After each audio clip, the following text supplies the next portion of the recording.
When March 3, 1944 arrived, it brought into sharp focus the terrible distance separating two nations locked in desperate struggle. More than 8,000 miles of open Pacific split these two powers. In Kansas, the Boeing manufacturing complex hummed with determined purpose as something remarkable happened on the production floor. Their 4,000th B-29 superfortress rolled forward into completion. One single bomber emerged complete every 6 hours without pause.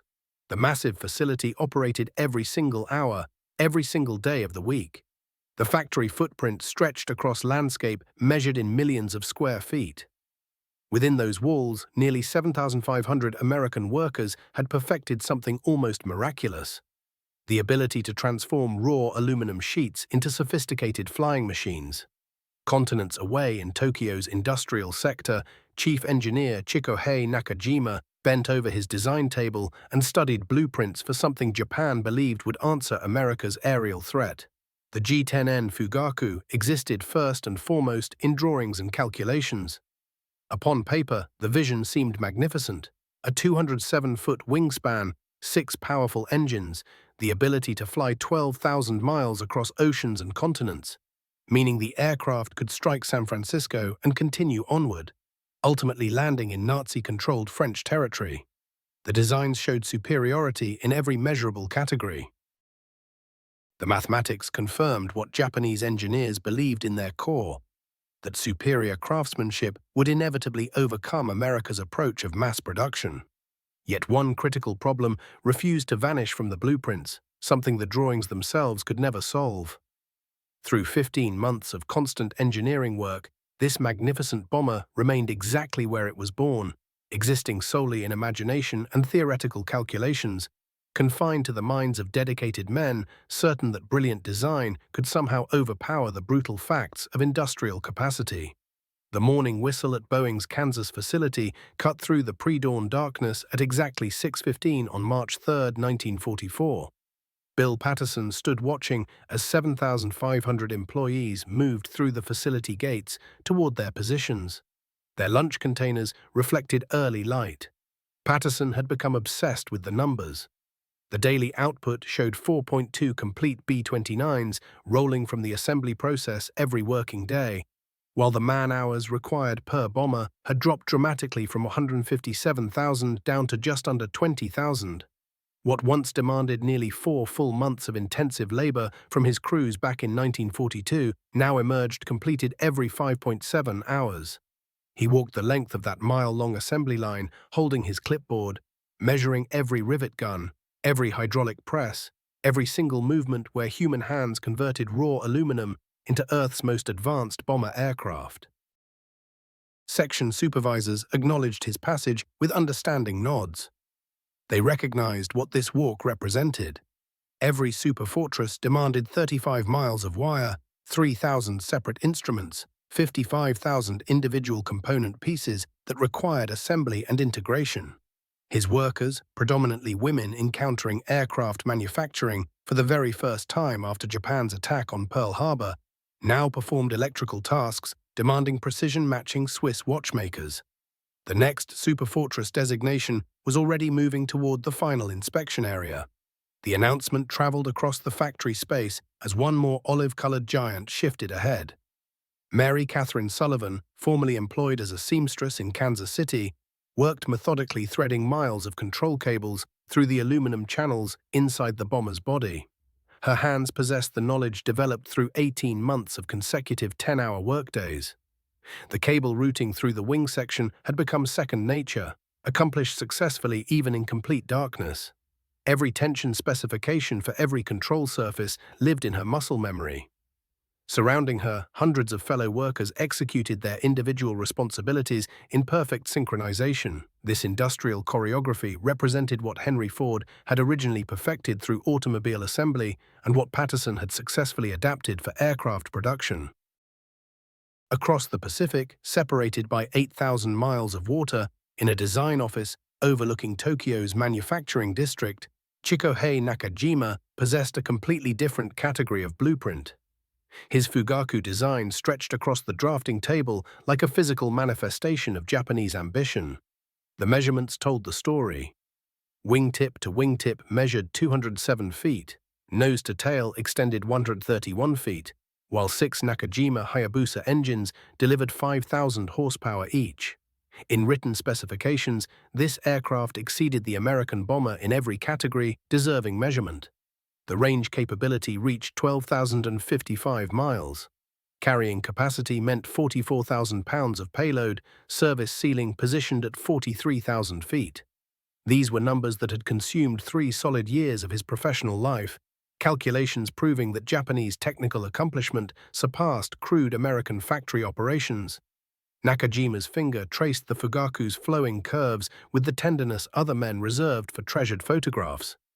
Every graceful line represented extensive wind tunnel verification. Each specification attempted pushing beyond existing technical limitations. The aircraft possessed capability to strike Los Angeles and return across open ocean without requiring refueling, capacity to carry destruction sufficient for erasing entire American cities, potential to fly higher than anything the Allies could send to intercept it. His engineering team referenced the aircraft as the World Bomber, the aircraft destined to reduce American manufacturing cities to rubble, demonstrating conclusively that Japanese technical mastery transcended American production methodology. The morning briefing session delivered the familiar litany. Material became scarce, workers faced reassignment, delays accumulated. Nakajima absorbed these reports with the composure belonging to someone accustomed to fighting through complications. The Hayabusa engines demanded advanced manufacturing abilities that pushed Japan's industrial base toward its limits. Though his engineers would discover pathways forward, they invariably succeeded. Aluminum shortages had necessitated design modifications, though Japanese metallurgy would yield better alloys. Insufficient trained personnel meant establishing training initiatives, extending working hours, requesting patriotic contribution. Each obstacle yielded ultimately to superior engineering, Japanese technical education, and the spiritual force that Western materialism could never possess.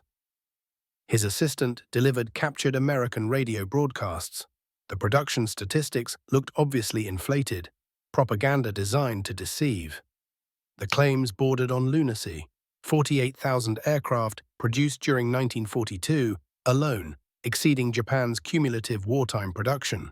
Boeing's Seattle operations supposedly employed 27,000 people manufacturing B-29s. Numbers that defied logic from a country measuring achievement through volume instead of excellence, fabricating unsophisticated machines rather than engineering achievements. Nakajima discarded the reports with characteristic certainty. Americans could manufacture thousands of flawed bombers, while Japan produced smaller quantities of technically superior machines. The Fugaku specifications vindicated this belief absolutely. While American B-29s struggled achieving targets 3,200 miles distant, his creation could strike anywhere and return securely. Excellence surpassed quantity, precision dominated mass assembly, Japanese technical discipline conquered American manufacturing disorder. Yet that afternoon brought information shattering 3 years of tested assumptions. Initial reports from Radio Tokyo arrived fragmented and nearly impossible to comprehend. American bombers attacked Japanese territory, B-29s striking Yawata's steel production, and aerial operations launched from bases impossible to exist. Nakajima reviewed the preliminary assessments, his comprehension struggling with the information, confronting calculations once considered absolutely certain. The Americans weren't just producing the bombers Japan hoped to build eventually. They deployed them presently today, striking targets Nakajima's Fugaku was supposed to defend. American intelligence documents revealed Operation Matterhorn's dimensions. 68 B-29s launched from Chinese bases, striking at Japan's industrial foundation with exercise-like casualness. The aircraft reports, formerly dismissed as propaganda fabrication, appeared suddenly real, operational, devastating. Additional aircraft were launching continuously, more bomber streams following, an unending line continuously rolling from American assembly lines while Japan's bomber rested trapped within papers and prototype models. General Yoshio Kasugi appeared at Nakajima's facility mere hours afterward. His staff car raced through Tokyo's darkened streets. The conversation remained abbreviated, devastating in its precision. American industrial power had rendered Japanese strategic planning obsolete instantly. While Nakajima refined specifications for Earth's most sophisticated bomber, enemy aircraft were already consuming Japanese cities in flame. The comfortable development timeline, permitting years of refinement, the privilege of pursuing technical perfection, the confidence that technical excellence superseded production velocity, everything dispersed in the unforgiving mathematics of industrial combat. That evening, isolated in his office, Nakajima positioned the Fugaku blueprint across his work surface one final time. Every line embodied months of concentrated work. Each specification reflected Japan's premier engineering capabilities. The aircraft maintained its magnificent character within the drawings, testament to accomplishments Japanese technical genius could demonstrate given sufficient opportunity and resources. Yet opportunity had expired, and the resources existed exclusively within American factories, where former seamstresses manufactured additional bombers daily than Japan assembled monthly. The difficult reality descended like autumn darkness. Technical excellence signified nothing without manufacturing ability to construct it, and that ability remained held by opponents quantifying results through completed aircraft, produced continuously by assembly lines that never rested. Bureaucratic documentation stamped with red official seals arrived in Nakajima's office, conveyed by military aides comprehending numbers more thoroughly than engineers creating them. American 1942 aircraft manufacture totaled 48,000 machines. Japanese 1942 production achieved 9,000 machines. The ratio stared from official pages with chilling mathematical certainty, like reading words of judgment 5-1 and expanding continuously. America's production remained untouched by enemy assault. Hiroshi Tanaka, Nakajima's most promising young engineer, arranged the intercepted reports across the conference table, resembling a medical examination of causation. Every document chronicled additional American manufacturing impossibilities, contradicting everything Japanese military strategists held as established fact. Ford's Willow Run manufacturing produced one B-24 Liberator every 63 minutes without interruption. Boeing's Renton operation manufactured 160 B-29s monthly, approaching mid-1945. Consolidated San Diego manufacturing facility operated continuously across 24 hours, producing enormous flying boats exceeding dimensions of most Japanese aircraft. The statistics piled up relentlessly, each one another piece of evidence that Japan's strategic gamble was falling apart. Yet the real problem ran far deeper than mere production numbers. It was embedded in the technical details that exposed a fundamental weakness in how Japan approached industrial warfare. The Nakajima Ha-54 engines that were supposed to power the Fugaku represented what many considered the height of Japanese manufacturing skill: 36 cylinders split into 4 banks, delivering 5,000 horsepower through metallurgical advances that stretched the limits of what was technically possible. But making these engines meant working to tolerances so tight they could only be measured in fractions of an inch. They demanded specialized alloys made from rare materials Japan could no longer obtain. They required assembly by experienced craftsmen whose expertise had taken years to cultivate. Tanaka had run the numbers with brutal precision. To build just 6,544 engines for a single Fugaku prototype would demand 3 solid months of work from Nakajima's best people. Meanwhile, Wright Aeronautical's Lockland plant was churning out R-3350 engines at a rate of 1,800 per month. These were the power plants that went into every B-29 coming off the American production line. True, each Wright engine produced less power than Nakajima's engineering masterpiece. But they actually existed. They weren't sitting on a designer's desk. American workers learned to build them in a matter of weeks, not years. And the design made practical trade-offs, prioritizing speed of manufacture over engineering perfection. The human dimension of Japan's industrial crisis became starkly apparent when Tanaka toured the Musashi plant. The bomb-damaged sections told a story of decay and desperation. 6 months earlier, 500 skilled workers had assembled aircraft engines in this facility. Now fewer than 50 remained. Allied bombing had disrupted the workforce, yes, But the real damage came from systematic conscription that pulled experienced machinists away for military service. The people replacing them, old men, teenage boys, women with no factory background, simply couldn't handle work demanding the precision their predecessors had spent decades perfecting. American intelligence photos recovered from shot-down B-29s revealed how different things looked on the other side of the Pacific. Boeing's Wichita facility employed 7,500 workers, running 2 shifts, working 7 days a week.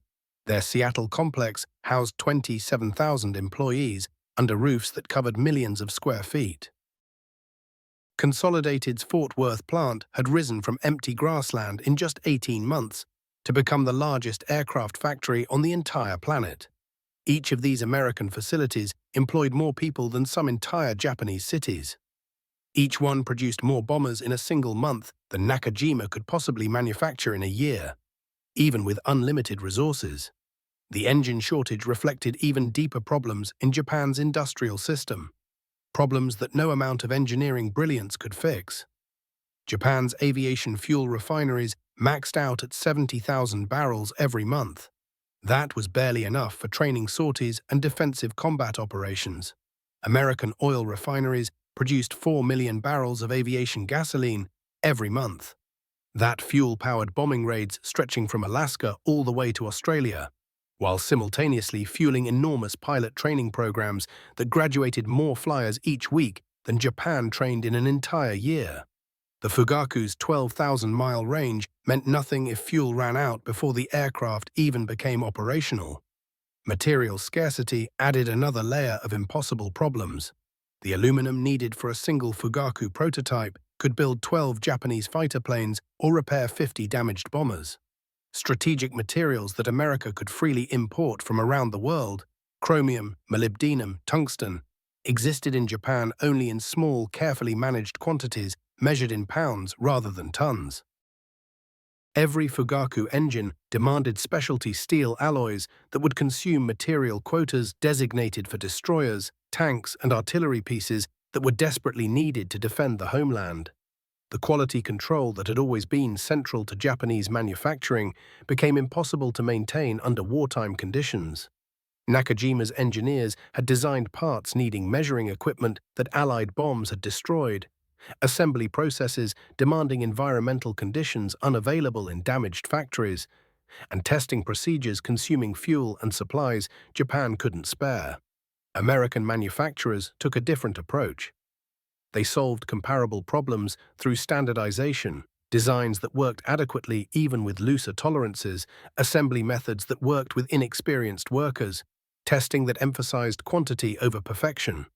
The strategic logic that had once justified developing the Fugaku crumbled with each American advance across the Pacific. The original plan had been to strike American cities from Japanese bases. That assumed Japan would control airfields within 12,000 miles of continental targets. By summer 1944, American forces occupied Saipan, placing B-29 bases just 1,500 miles from Tokyo. The defensive purpose that might have justified the Fugaku's enormous resource drain simply vanished once American bombers could operate from captured territory instead of distant bases. Production planning documents laid bare the final, unavoidable problem with Japan's superbomber program. Producing just 100 Fugaku aircraft, the bare minimum needed for any strategic impact, would require Japan's entire aluminum output for 18 months straight. It would demand 20,000 specialized workers who simply didn't exist anymore. It would consume fuel allocations equal to 6 months of ordinary military operations. The aircraft that looked so impressive on paper would destroy Japan's war effort in reality, consuming resources needed for fighters, submarines, and defensive weapons that might actually change the war's outcome. Intelligence reports from neutral countries confirmed what Japanese planners refused to accept. American industry had achieved production volumes that made any single aircraft specifications irrelevant. In just 4 months of 1944, the United States manufactured more military aircraft than Japan had produced during the entire war. When American training programs graduated more crews each week than Japanese flight schools produced in a full year. and when industrial resources allowed tactical flexibility that no engineering superiority could possibly overcome, quantity became the only statistic that mattered.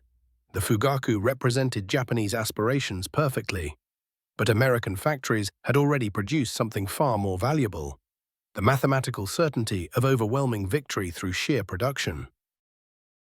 The illusion of Japanese technological supremacy reached its peak during the oppressive summer of 1944, when construction crews began excavating ground for the Fugaku production facility near Mitaka. General Yoshio Kozuki stood with Nakajima, watching earth-moving equipment carve out the foundations, diesel engines roaring over the distant sound of American bombers returning from another assault on the homeland. The ceremonial groundbreaking drew high-ranking military officials from Tokyo. Speeches tumbled out, proclaiming Japan's inevitable triumph through superior engineering and unwavering determination. The complex would sprawl across 50 acres, employ 3,000 workers, and produce 12 Fugaku bombers monthly once it reached full operation in late 1945. Kozuki carried a leather portfolio holding production schedules that spelled out victory in precise numbers. Phase 1 meant completing prototype testing by September 1944. Phase 2 meant beginning limited production by January 1945. Phase 3 meant ramping to full-scale manufacturing by summer 1945, delivering Japan's first operational superbomber squadron precisely when American invasion forces approached the homeland. The schedule depended on material availability, stable workforce, and strategic conditions that existed only in the hopeful calculations of men whose jobs required maintaining faith in impossible numbers. Across the Pacific, American industry operated at rhythms that contradicted every assumption underlying Japan's strategy. Gulf Shipbuilding's workforce had exploded from 240 employees in 1941 to 11,600 by summer 1944, transforming a regional operation into one of America's top military contractors. The same pattern repeated across thousands of factories. Chrysler's tank arsenal employed 25,000 workers building Sherman tanks. Boeing's Seattle plant ran production lines around the clock. Consolidated Aircraft's immense San Diego facility launched flying boats straight into the Pacific from assembly buildings that dwarfed anything Japan possessed. The true measure of American industrial transformation appeared in statistics that Japanese intelligence initially dismissed as propaganda lies. America produced two-thirds of all Allied military equipment. That meant 297,000 aircraft, 193,000 artillery pieces, 86,000 tanks, and 800,000 trucks. American shipyards launched more cargo vessels in 4 months of 1943 than Japan's entire shipbuilding industry had produced in 7 full years of peacetime. Each figure represented industrial capacity Japan's planners had never imagined possible. Production levels that made individual weapons superiority mathematically meaningless. The human side of this manufacturing miracle became apparent through American training programs graduating more aircrew weekly than Japan's flight schools produced annually. B-29 training bases across Kansas, Nebraska, and Colorado moved thousands of pilots, bombardiers, navigators, and gunners through standardized programs emphasizing practical competence over individual brilliance. American crews learned to fly bombers as coordinated teams rather than lone heroes, following procedures and checklists that maximized results while cutting training time. Japanese pilot training, spiritual preparation lasting months, aerobatic perfection taking years, individualistic approaches creating magnificent pilots but consuming resources Japan could no longer afford, revealed fundamental differences in industrial thinking extending far beyond just factory methods. Japanese aircraft production, meantime, faced resource constraints growing worse each month as American bombers stayed active over the homeland. The Nakajima Musashi facility, struck repeatedly by B-29s, now operating from recently captured bases, managed barely 30% of planned output through summer 1944. Workers disappeared as employees fled Tokyo seeking safety in rural regions. Material shortages created production bottlenecks that rippled through every assembly stage. The specialty aluminum alloys required for Fugaku construction needed furnaces burning coal that was supposed to produce steel. This created unbearable choices between competing military needs. Manufacturing precision, once the foundation of Japanese industrial pride, collapsed under conditions making it impossible. The Heia 54 engines powering Fugaku prototypes required assembly in spotless environments by workers with years of specialized training. American bombing destroyed those environmental systems. Military conscription eliminated the trained workforce. Replacements consisted of textile workers, elderly men pulled out of retirement, teenagers pulled from technical schools. These inexperienced hands struggled with work, demanding tolerances measured in thousandths of an inch. Each engine failure delayed testing, consumed irreplaceable supplies, and postponed deployment by precious weeks Japan couldn't afford to lose. Strategic circumstances that once justified the Fugaku program collapsed as Americans advanced across the Central Pacific. The bomber's original mission assumed Japan would control bases within striking distance of American mainland targets.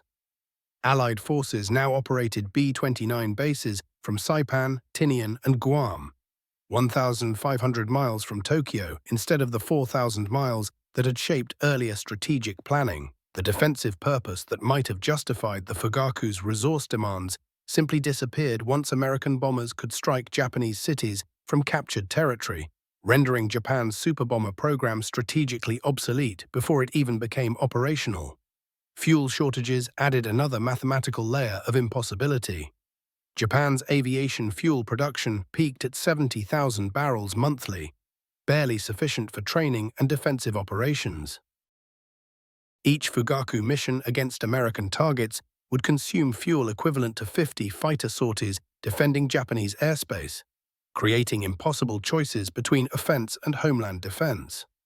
American fuel production exceeded 4 million barrels monthly, enabling bombing campaigns that ran continuously while supporting massive training programs and combat operations worldwide simultaneously.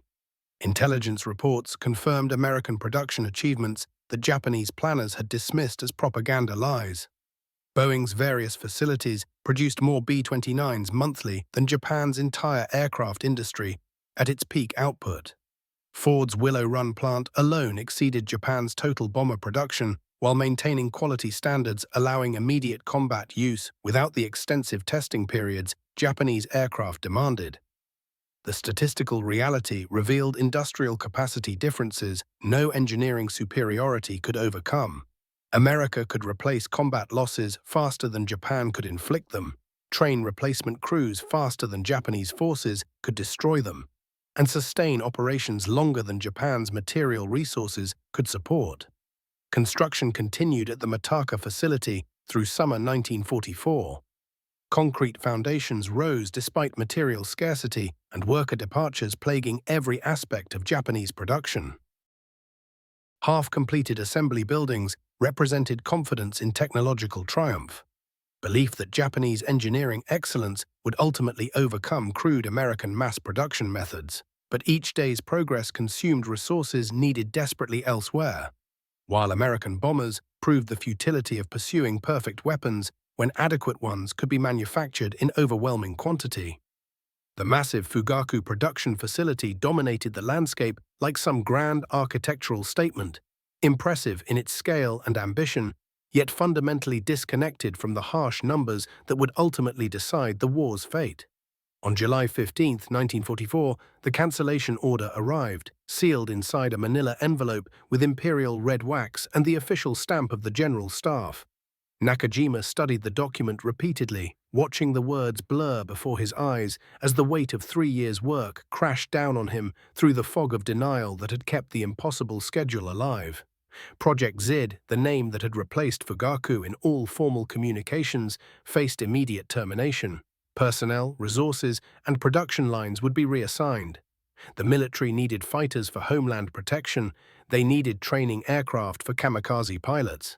They needed anything that could be built quickly with tools and materials already available, not perfect bombers existing only in engineering drawings. The supporting documentation contained 17 pages of numbers. each statistic another nail in the coffin of Japan's aviation dreams. American B-29 production had surpassed 1,000 aircraft by that summer, with output climbing toward 200 completed bombers monthly. Seattle's Boeing facility alone manufactured more heavy bombers each month than all of Japan's aircraft industry could produce, with unlimited resources and perfect conditions. Enemy crews were already destroying Japanese cities with operational aircraft, while Fugaku prototypes remained trapped in endless testing phases that consumed precious materials and manpower without delivering a single finished plane. Hiroshi Tanaka moved through the half-finished production facility like someone visiting a tomb. His footsteps rang hollow through empty concrete structures designed to shelter assembly lines that would never exist. Equipment sat abandoned where workers had simply stopped, their tools left behind when termination notices arrived. Precious diesel fuel would not be wasted on military dead ends. The enormous overhead cranes built to lift Fugaku fuselages into final assembly hung motionless, their metal arms reaching toward a ceiling that would never shelter Japan's answer to American industrial might. 50 acres of prepared ground, carefully engineered foundations, drainage systems designed for the world's largest bomber production operation, all suddenly meaningless. Electrical systems meant for round-the-clock manufacturing sat dark and useless, rendered obsolete by strategic realities that Japanese planners had stubbornly refused to face. The human toll rippled through Nakajima's organization with quiet desperation as dreams collapsed beneath mathematical weight. Engineers who had invested years perfecting engine specifications faced reassignment to quantity-focused projects.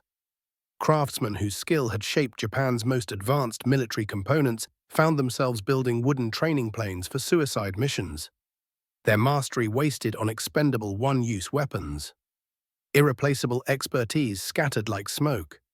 Institutional knowledge that had created Japan's most sophisticated military technology dispersed through strategic miscalculations, prioritizing flawless designs over practical ones. Meanwhile, American factories achieved production rhythms that revealed the futility of Japan's manufacturing philosophy. The final B-29 totals would reach 3,170 aircraft at a cost exceeding $3 billion, surpassing even the Manhattan Project's expense, but proving far more decisive in determining victory. Each American bomber represented industrial capacity Japan could never match. Standardized production methods enabled rapid training. Quality control systems ensured reliability without demanding perfection. Resource strategies prioritized operational effectiveness over engineering elegance. The contrast with Japan's approach, pursuing individual aircraft perfection while sacrificing production capacity, exposed philosophical differences extending far beyond manufacturing technique. The strategic landscape that had justified Fugaku development had changed completely by summer 1944. American forces controlled Pacific bases now, placing B-29 operations within 1,500 miles of Tokyo, rather than the intercontinental distances envisioned in pre-war planning. Japan needed defensive fighters protecting homeland industries, not long-range bombers for distant targets already controlled by American naval power. The defensive mission that might have rationalized super-bomber development had evaporated as American carrier and land-based aircraft operated from conquered territory, rendering Japan's offensive aviation programs strategically obsolete before reaching operational status. Building 100 Fugaku bombers would consume aluminum needed for 800 fighter aircraft, fuel equivalent to 6 months of defensive operations, and specialized personnel desperately required elsewhere. Resources shifted toward programs that might actually affect the war's outcome. Radar for air defense, submarines for commerce warfare, coastal defenses against invasion. Each transfer acknowledged that engineering excellence meant nothing without production capacity for operational deployment. The United States manufactured 97,810 multi-engine bombers, compared to Japan's 15,117, all twin-engine designs far smaller than the B-29. American numerical superiority became overwhelming when measured by engine count, total weight, or payload capacity, revealing industrial advantages no individual aircraft superiority could overcome.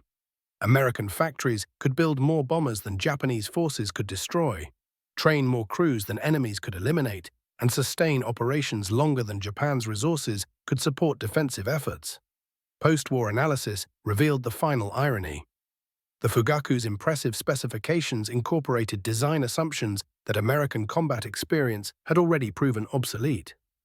Long-range bombing required formation flying, emphasizing standardization over individual performance, navigation systems prioritizing reliability over precision, and defensive armament assuming coordinated fighter escort rather than solo penetration.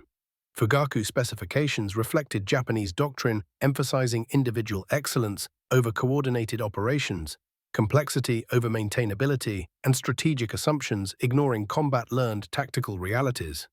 As war's end approached, Japan's aviation industry shifted toward thousands of cheap expendable aircraft for kamikaze missions rather than sophisticated strategic bombers.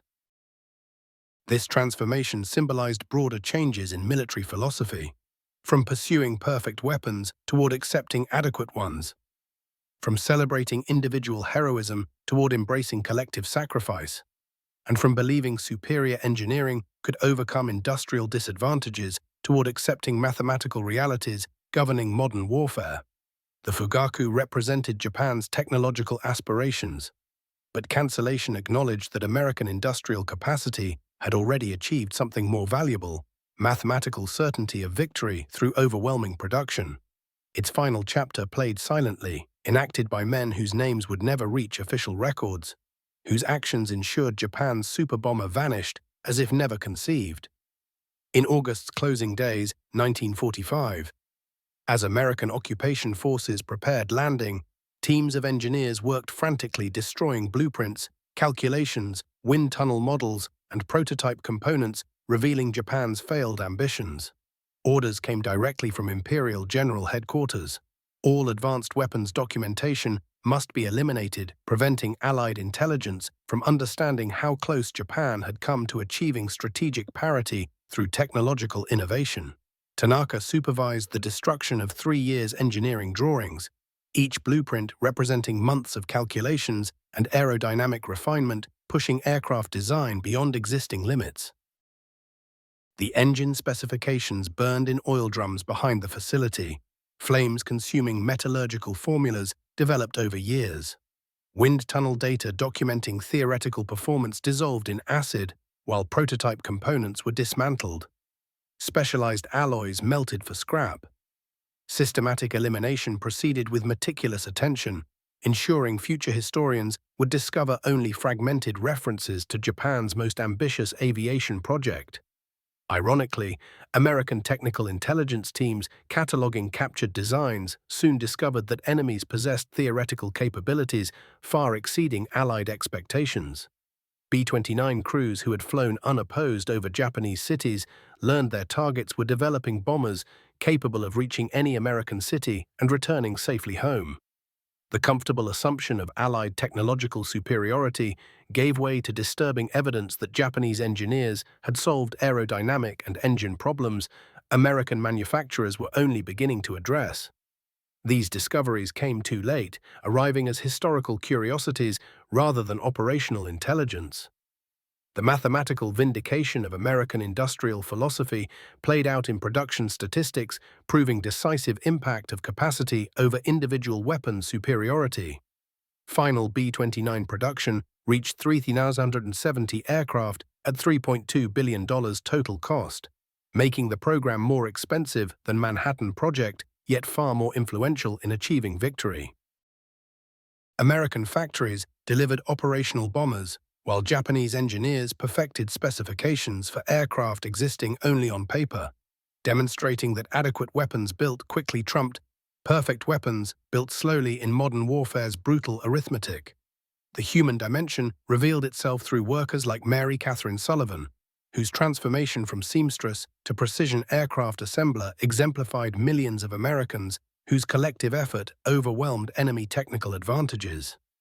Sullivan's final Boeing shift, 3 days after Japan's surrender, found her guiding control cables through B-29 wing structures for aircraft never seeing combat. Skills developed through 4 years of 10-hour shifts, threading cables in darkness, memorizing tension specifications, maintaining standards under impossible pressure, represented industrial knowledge proving more valuable than any single weapon system in determining the war's outcome. The strategic vindication became undeniable. America manufactured more merchant shipping tonnage in 4 months of 1943 than Japan launched during 7 peacetime years, created more aircraft manufacturing capacity in 2 years than Japan possessed after decades of military aviation development, trained more aircrews monthly than Japanese flight schools graduated annually.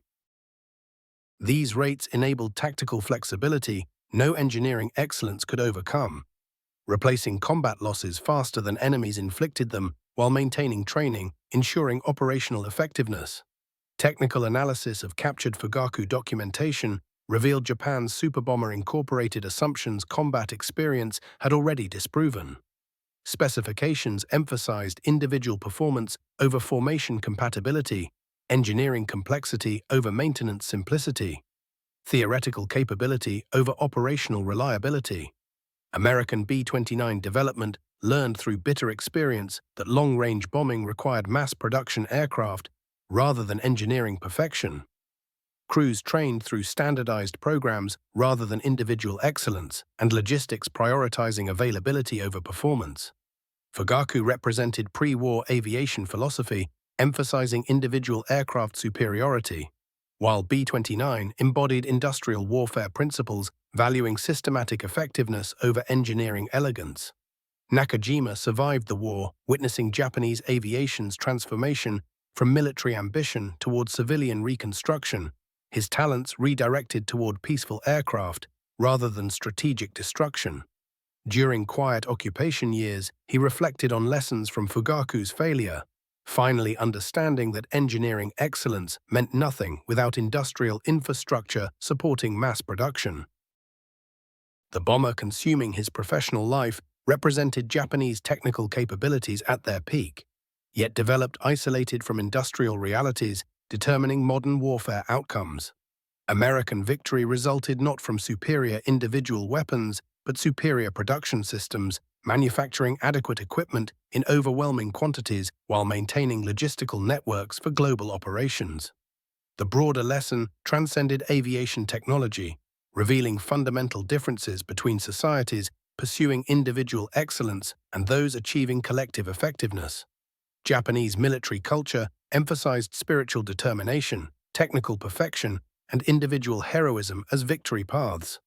But these qualities proved insufficient against an enemy whose strength lay in industrial organization, systematic training, and coordinated operations.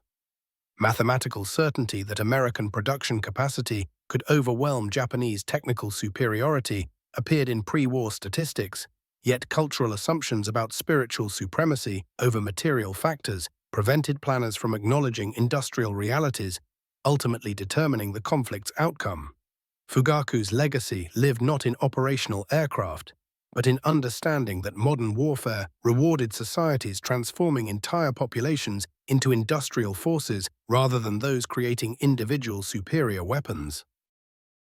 Paper specifications accommodated any theoretical performance, but reality demanded resources, workers, materials, and time only comprehensive industrial mobilization could provide. America possessed all four in abundance, while Japan held only dreams of engineering excellence, unsupported by industrial infrastructure, making those dreams operational reality.